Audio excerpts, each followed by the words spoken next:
আসসালামু আলাইকুম, my name is আলামিন খান। যারা এখন বাঘের মতন গর্জন করতেছেন না, গত 70 বছর তারা ঈদে গর্তে ছিলেন, বিলালের মতো একটা মেয়া করার মতো সাদা সাহস ছিল না। এটা সত্যি কথা।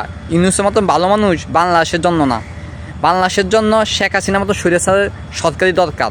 শেখ হাসিনা স্বৈরাচারে আবার ক্ষমতায় বসান সর্বোচ্চ 15 দিন লাগবে, মেরে দরে খুন করে গুম করে সবগুলোকে আবার ঈদের গর্তে ঢুকিয়ে ফেলে।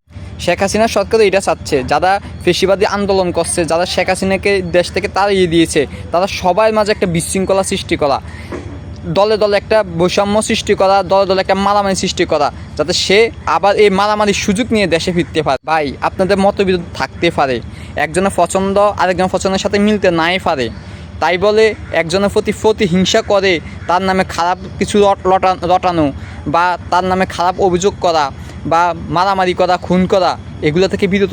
মনে রাখবেন, যারা স্বৈরাচারকে সরাইছে তারা সবাই এক, তারা সবাই বা দেশে ভালো চায়।